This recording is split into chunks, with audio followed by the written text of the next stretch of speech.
Hello. Welcome to day number 6. And our mission today was to keep a journal.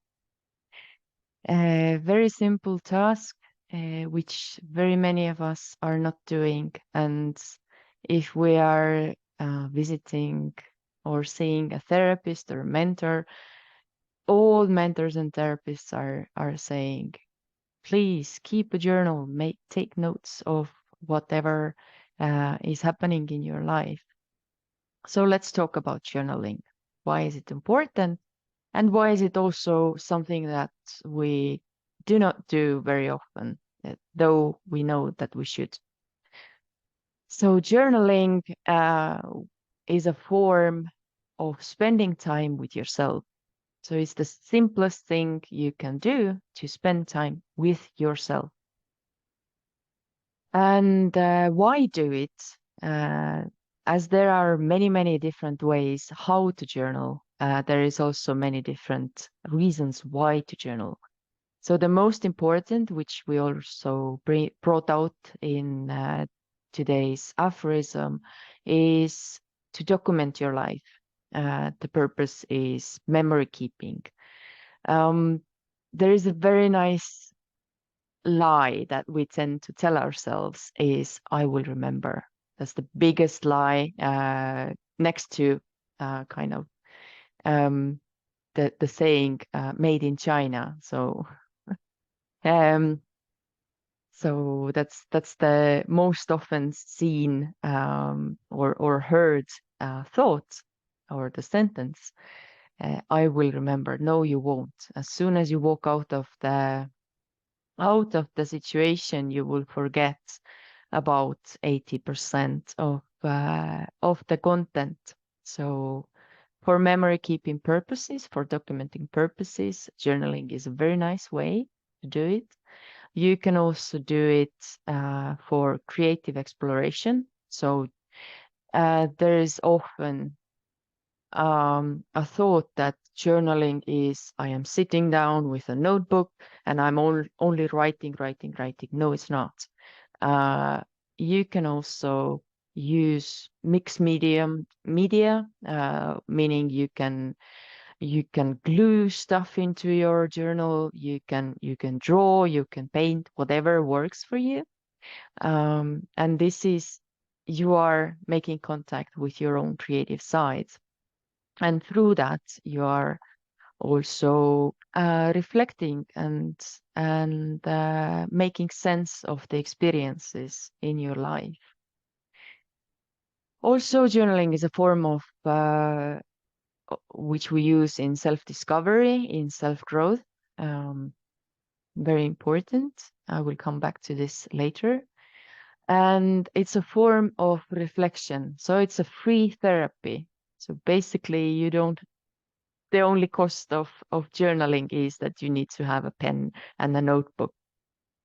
But rest of the healing and therapy happens when you are doing it.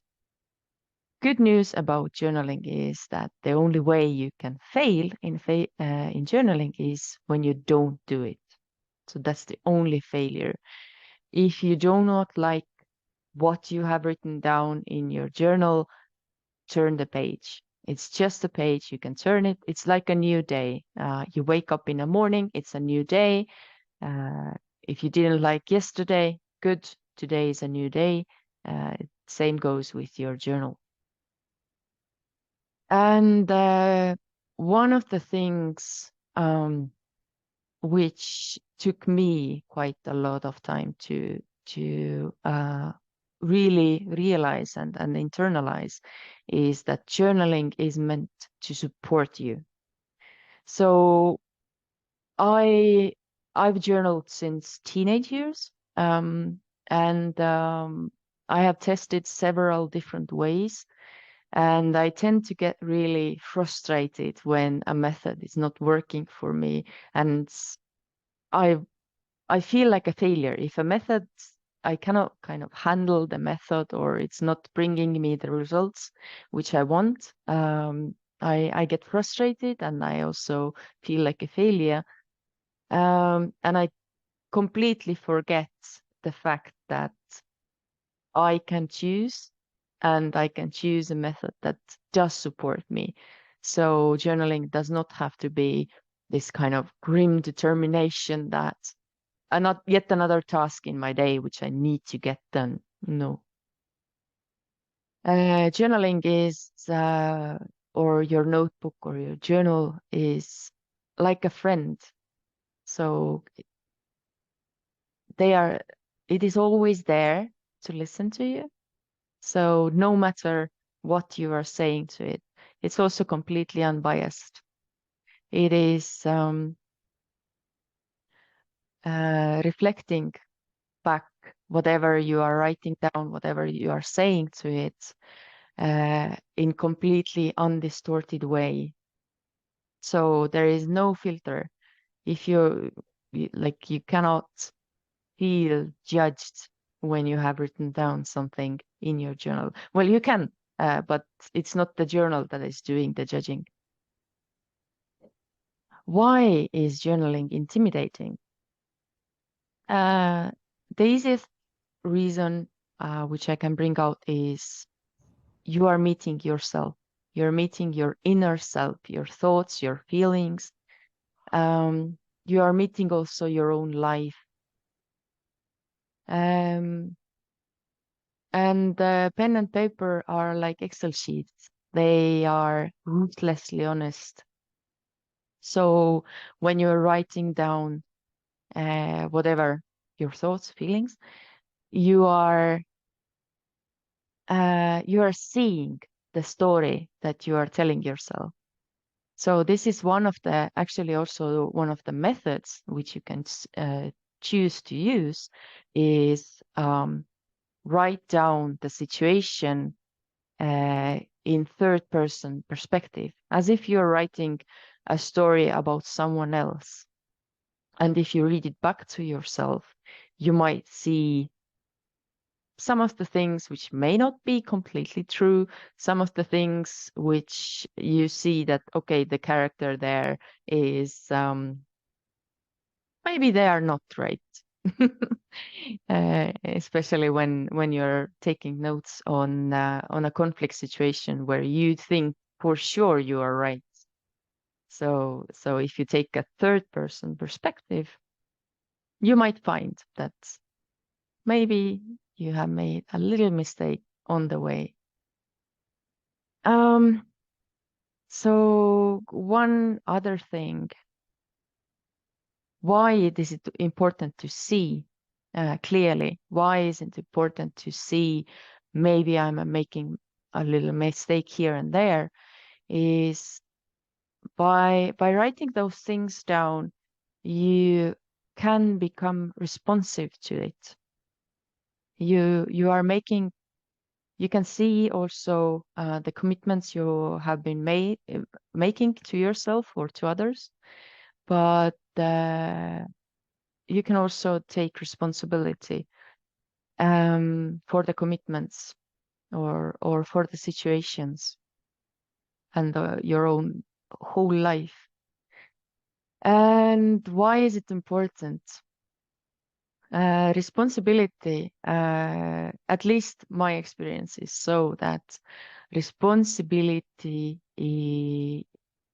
tends to be enmeshed with the word guilt or feeling of guilt. So there is always something like, if I'm responsible, if this is my responsibility in the situation, it means I'm guilty of it, and it means I have to kind of pay for my mistake. In a way, this is true, but it's not always helping us. Let's take a look at the word responsibility. It comes from two words in Latin again, responsum and habilis. And what it means is ability to offer something in return. So there has been a situation which is like life asking you a question, and all you need to do is answer the question. So what you can take from today's session is a question, which is a very powerful question. How can I respond to this situation? So when someone is, let's say there is a situation where you feel hard done by, always what makes a lot of sense in any situation is you asking yourself, how can I respond to this situation? What can I do? There's always something you can do. Like we talked yesterday, you can make a move, you can stay in the game. So for that, we need responsibility, the ability to respond. And today's task was to reflect upon the give and take. So at the beginning of the challenge, we asked you to define for yourself and hopefully also share with us what are you going to give into this 10-day challenge, and what are you going to take away. So a concept behind this balance and give and take is that life is a selfish process, and this concept applies in the face of social conditioning. There has been a lot of thought, like a lot of, let's call it a fuss, that if you're taking a selfish approach to life, you are being an egoist, and that's not nice. Which is not true. So, for example, last Friday, I was in a very challenging situation, and I was thinking what to do. I could figure out all the solutions, what I need to do based on what other people expect me to do. But none of those were taking into account what I want, what I need, and I needed rest. So at the end of the day, I made a decision that I will come to the countryside. I will just take a break from city life. And if there is a situation which requires my attendance, I will deal with it. But I will take care of myself first. And it's not always easy, but there is a trick. If you cannot kind of take from life what you need. So, for example, if I would have been incapable of taking care of myself on Friday, then what I can do is I can ask others to take care of me. So there are moments when we are not capable of giving the things we need to ourselves. Then the trick is to ask others to do it for us, and also with taking. So if I cannot take something which I need, then we can turn it around, or I can turn it around and I say, I am giving. So, but I'm giving to myself. So it's like tricking your mind a little bit. And you can use this turning things around, tricking your mind next time you might feel reluctant to do something. So coming back to the journaling, why do it? Because your life is a miraculous journey, and any journey which is